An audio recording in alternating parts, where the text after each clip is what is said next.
Another reason I left church, religion, Christianity, and fundamentalism is because the church teaches victim shaming or victim blaming. Now, for those who have suffered from this form of spiritual abuse, I just want to put some emphasis on this issue. For any of our viewers that might be triggered by this topic or has any trauma associated with this form of spiritual abuse, feel free to wait for the next video. So for those who may not have a clue or may need a little bit of a refresh on what victim blaming is, it's a widely recognized term in psychology and in pulp culture. It can be used for spiritual, emotional, physical, and sexual misconduct. And it's a very hurtful behavior. If you've ever heard terms like slut shaming or using derogatory words for people who consensually or not consensually engage in safe or unsafe practices. And there's a few reasons why secular and spiritual institutions use victim blaming and shaming as clever tactics to dehumanize, devalue, and gaslight people, as well as to squelch this victim survivor's statement from impacting the power imbalance of the usual authorities of white, cis, straight men.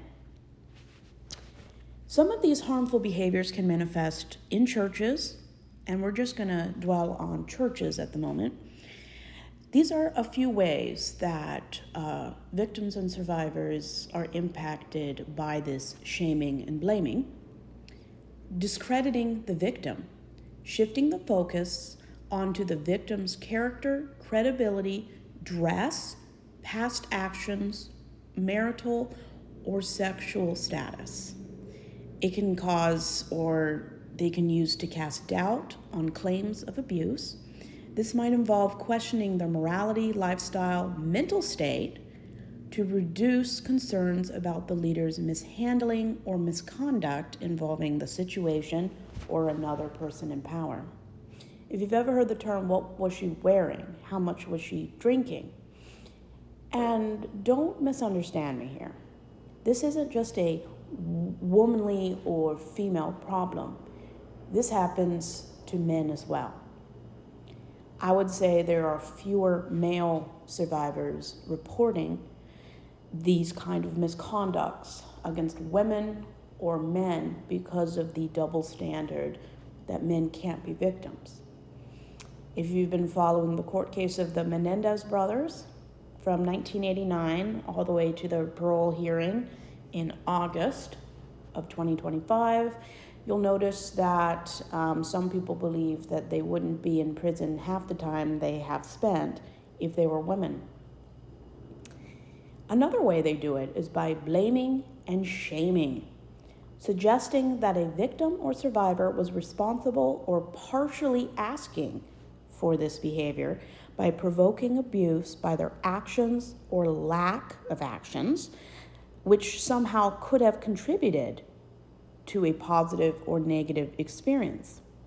For example, blaming a victim of assault for their attire or telling victims of domestic abuse they must have done something to trigger the abuser, or you deserve it because you stay in this environment or keep dating this predator, is very dehumanizing to people of all ages, sex, institutions. I mean, it is everywhere. Even in marriage. The last video we did was on marital assault. And it's not even for people in relationships. It can be children. I mean, I wonder what would happen if someone asked in a courtroom, what was the child wearing? It wouldn't go over well. If we don't ask what a child was wearing or if a child was drinking, why do we ask it of adults?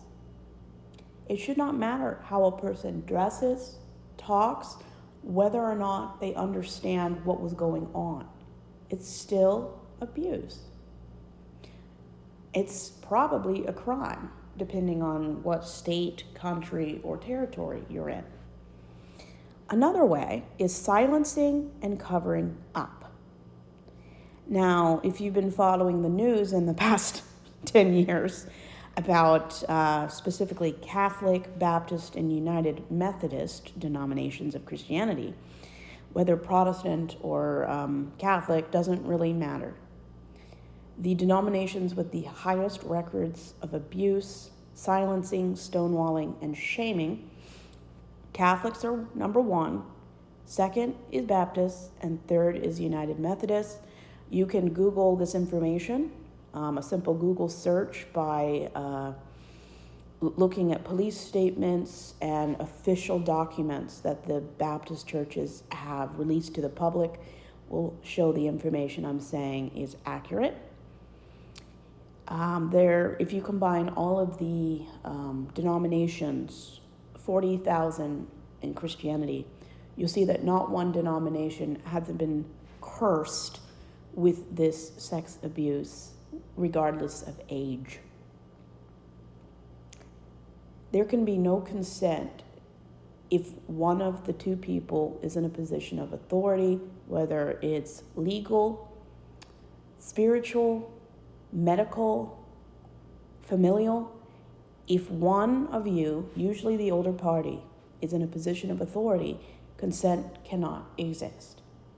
That's why it's legal for doctors, teachers to date or hook up with their subordinates.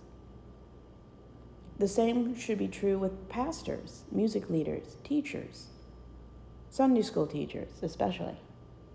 If somebody has power over you through spiritual, church membership, positions of power access, or the fate of your soul, consent cannot exist.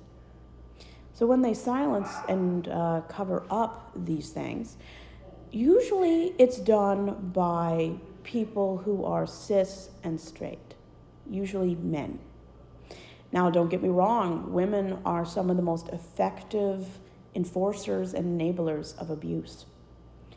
Do a simple Google search in countries with traditional marriage and traditional gender roles, places like India and Iran.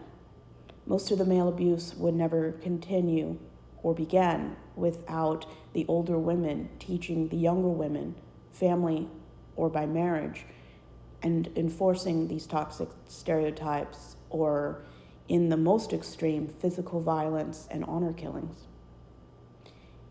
When institutions prevent victims from sharing their stories within church or to the police with threats or an underlining vibe of retribution, either losing access to family, friends, your social scene, spirituality, mentorship, or in the worst case scenario, you go to hell. Institutions primarily run by men, secular or spiritual, are very clever at silencing or intimidating victims.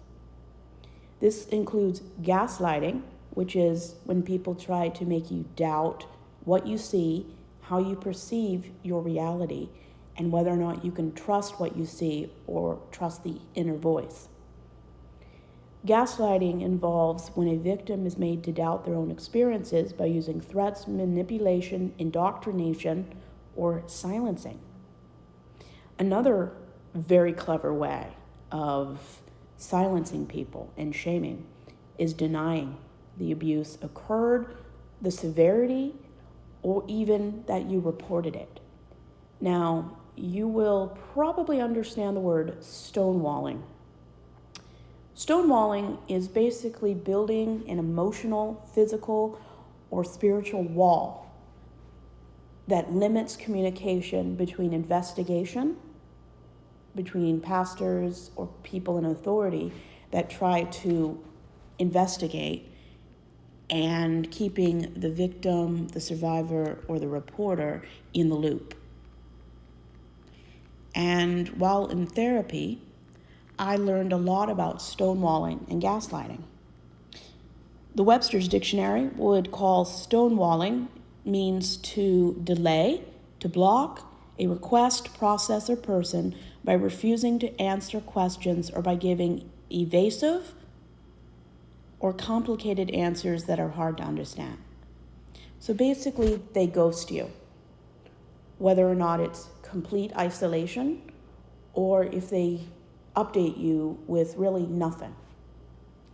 And this went on in the Baptist Church for over 30 years. I would say it's been going on for centuries in the Catholic Church, and I don't even want to know how long it's been going in the smaller, newer churches. I can imagine. And you'd say, why do these institutions who claim to know God want to stonewall, ignore, refuse to listen, or in the worst case scenario, physically or socially harm somebody? Because the end result is prioritizing the abuser, focusing on protecting the abuser, whether or not they're in a position of authority. Churches are so effective at prioritizing an abuser, even if they're just a simple male member in no position of authority or influence. It can be even worse if the man involved, or sometimes women, are in teacher, minister, pastor, elder, or deacon positions. The more power and influence this person has adds another layer to the sordid stonewalling and shaming. Instead of these negative, illegal, or unethical responses, churches should be responding this way: believing and supporting the victim, reporting the abuse to the authorities immediately, and desperately trying to convince the victim to do the same. Removing the accused from their role during the investigation. This can be removing someone from a position of leadership, removing them from a pastoral platform, removing their access to children or vulnerable women, temporarily stopping access to any social media platforms that represent the church, such as YouTube, Facebook, Instagram, or a personal website that has the institution's name on it. Offering long-term support to victims by offering medical, psychological aid, counseling, sometimes paying settlements and getting the information out to the public, not just for good PR, but to be empathetic, decent people. Creating a safe environment for victims to come forward without any threat of retribution. This can be, with the survivor's consent, announcing the details to the community, and especially within the church, so nobody doesn't know of this perpetrator's misconduct.